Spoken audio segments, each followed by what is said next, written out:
Movie की starting में हम युंजू नाम की एक लड़की को देखते जो कि अपने बिस्तर पे सो रही थी। तभी अचानक से उसका कोई बिस्तर नीचे की तरफ खींचता है। वो देखती है और उठने की कोशिश करती है, लेकिन तभी अचानक से कोई युंजू के बालों को पकड़ता है और उसे दोबारा से बिस्तर पे लेटा देता है। युंजू ये देखकर काफी ज्यादा हैरान हो जाती है। उसकी आंखों के सामने उसका पिता होता है। युंजू अपने पिता से पूछती है कि आप ये क्या कर रहे हो, लेकिन यहाँ पे युंजू का पिता उसके सवाल का कोई भी जवाब नहीं देता है और अपने बेटी के शरीर को एकदम गंदी निगाहों से देखने लगता है और कहते कि मेरी बेटी देखते देखते कितनी ज्यादा बड़ी हो गई है। युंजू अपने पिता के मुंह से ये सारी बातें सुनकर काफी ज्यादा डर जाती है और उसके बाद वो रोने लगती है। और फिर युंजू का पिता उसके बालों को छोड़कर उसके चेहरे को सहलाने लगता है। ये देखकर यहाँ पे युंजू काफी ज्यादा डर जाती है और उसे कुछ भी समझ नहीं आता कि आखिर अब वो क्या करे। जिसके थोड़ी देर बाद युंजू का पिता उसके रूम से चले जाता है। इसके बाद हम अगले दिन का सीन देखते हैं। युंजू की माँ किचन में खाना बना रही थी और दूसरी तरफ युंजू डाइनिंग टेबल पे बैठी हुई थी और वो अपने मन में सोच रही थी कि कल रात जो भी कुछ हुआ मुझे अपनी मॉम को बताना चाहिए कि नहीं। तभी यहाँ पे युंजू की छोटी बहन भी अपने रूम से आ जाती है और साथ ही उसका छोटा भाई भी आ जाता है और वो लोग ब्रेकफास्ट करने के लिए डाइनिंग टेबल पे बैठ जाते हैं। और तभी वहाँ पे युंजू का फादर भी आ जाता है जो कि डाइनिंग टेबल पे बैठ जाता है और वो युंजू से एकदम नॉर्मल तरीके से बात करने लगता है जैसे कि कल रात को कुछ हुआ ही ना हो। ये देखकर यहाँ पे युंजू काफी ज्यादा हैरान हो जाते हैं कि कल रात को तो ये बंदा मुझे गंदी निगाहों से देख रहा था, अब ये बंदा एकदम नॉर्मल तरीके से मुझसे बात कर रहा है। इसलिए यहाँ पे युंजू बिना ब्रेकफास्ट करे गुस्से में अपने स्कूल चली जाती है क्योंकि उसे अपने फादर के ऊपर काफी ज्यादा गुस्सा आ रही थी। इसके बाद युंजू की माँ खाना बनाकर लाती है और वो डाइनिंग टेबल पे बर्तन को जोर से पटकते हैं। ये देखकर यहाँ पे सभी लोग काफी ज्यादा हैरान हो जाते हैं। इसके बाद युंजू की माँ टेबल पे बैठती है और वो एकदम भुक्कड़ों की तरह खाना स्टार्ट कर देती है जैसे कि उसने कई दिनों से ऐसा खाना ना खाया हो। ये देखकर यहाँ पे उसके जो बच्चे होते हैं दोनों यहाँ पे डरने लगते हैं और तभी उसका बेटा खाने को उगल देता है और कहता है कि खाने में बहुत ही ज्यादा नमक है। तब युंजू की माँ उसी खाने को उठाती है और उसके बाद दोबारा से भुक्कड़ों की तरह खाने लगती है और अपना जो झूठा खाना होता है अपने बेटे को खिलाने लगती है। तभी युंजू का भाई अपने पिता की तरफ देखता है। उसका पिता कहने लगता है कि अगर किसी को खाने का मन ना है तो वो ना खाए। जिसके बाद उनकी माँ अपने हस्बैंड को एकदम गुस्से से देखने लगती है और जो डाइनिंग टेबल पे सामान रखा हुआ था उसे भी फेंक देती है। अपनी माँ का पहली बार ऐसा चेहरा देखकर वो लोग यहाँ पे रोने लगते हैं। तभी उनकी माँ कहती है कि जो भी मैं खाना बनाऊं एकदम शांति से खा लिया करो।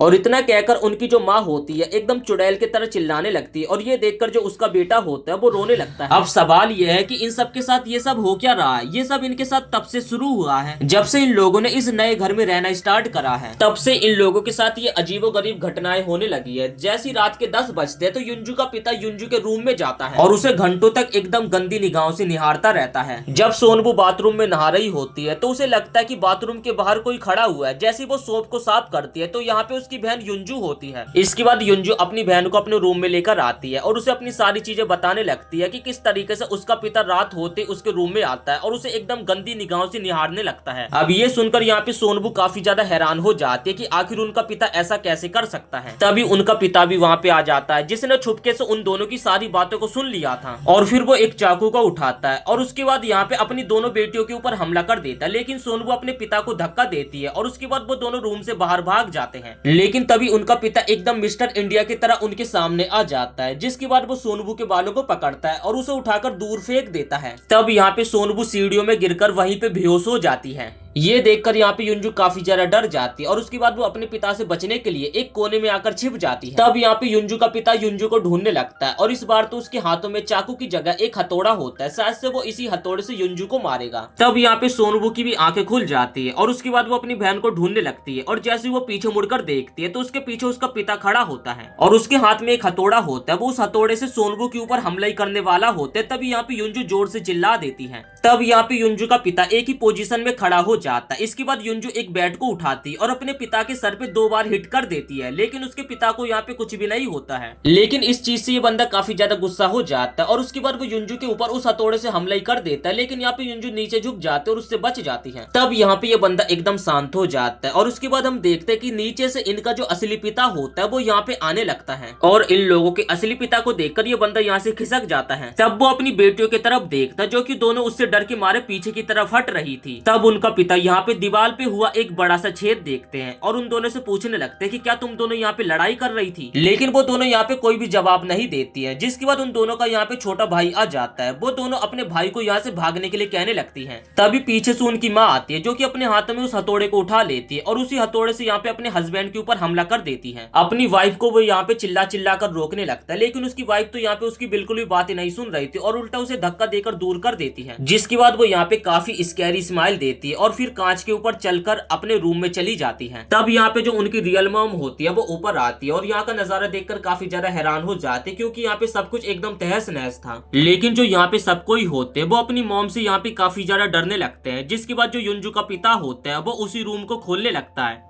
लेकिन इस रूम को खोलकर देखने पर इस रूम में कुछ नहीं होता है, लेकिन जमीन के ऊपर वो हथौड़ा पड़ा होता है जो कि युंजू की मॉम पहले अपने हाथ में ले रखी थी, मतलब कि फेक युंजू की मॉम। इसके बाद युंजू की मॉम अपने बच्चे के पास जाती है और पूछने लगती है कि आखिर यहाँ पे क्या हुआ, लेकिन उनके तीनों बच्चे तो यहाँ पे उनसे काफी ज्यादा डर रहे थे। फिर अगले सुबह उनका पिता अपने छोटे भाई को कॉल लगाते हैं जो कि एक चर्च का फादर है, और अगली सुबह वो फादर अपने भाई के घर पहुंच जाता है। जिसके बाद वो लोग फादर को सारी कहानी बताते कि आखिर उनके घर में कैसी कैसी घटनाएं चल रही है। फादर कहता है कि तुम्हारे घर में किसी आत्मा का साया है, लेकिन जो युंजू का पिता होता है वो अपने भाई की बातों को नहीं मानता है, उसे लगता है कि ये अंधविश्वास है। जिसके बाद यहाँ पे डिसाइड होता है कि ये लोग आज रात को एक ही रूम में सोएंगे। तो ये लोग रात को एक ही रूम में सभी सोने लगते हैं, लेकिन रात के टाइम छोटे बच्चे को टॉयलेट लग जाती है तो वो किसी को बिना बताए रूम से बाहर टॉयलेट करने के लिए चला जाता है, और उस पॉइंट पे यहाँ पे उसके जैसा एक बहरूपिया बच्चा रूम के अंदर आ जाता है, और उसके बाद वो रूम में आकर एक चाकू को उठाता है और एक अजीब सी स्माइल करता है, और देखकर लग रहा था कि वो यहाँ पे फादर को मारना चाहता है, लेकिन वो फादर को यहाँ पे मार नहीं पाता है। जिसके बाद वो बच्चा यहाँ से रूम से बाहर चला जाता है, और यहाँ पे हम देखते हैं कि फादर की भी नींद खुल जाती है और उन्हें समझ आ जाता है कि इस घर में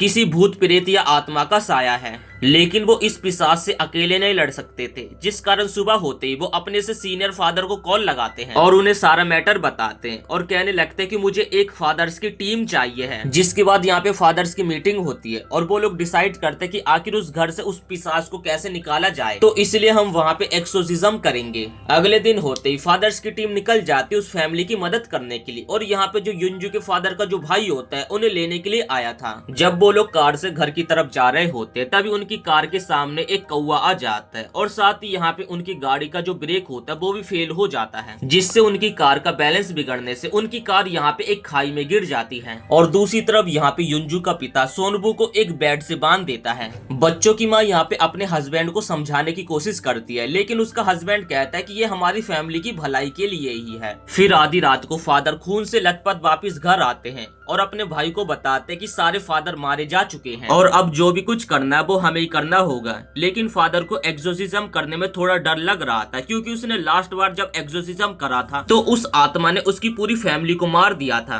और वो यही सोच रहे थे कि दोबारा से ऐसा ना हो जाए। अगर दोबारा से ऐसा हुआ तो वो अपने आप को कभी भी माफ नहीं कर पाएंगे। लेकिन जो यहाँ पे युंजू का पिता होता है अपने भाई के घुटनों पे बैठ जाता है और रिक्वेस्ट करने लगता है कि प्लीज हमें किसी न किसी तरीके से इस शैतान से मुक्त करो, वरना वो मेरी पूरी फैमिली को मार देगा। जिस कारण यहाँ पे फादर एक्सोर्सिज्म करने के लिए तैयार हो जाते हैं।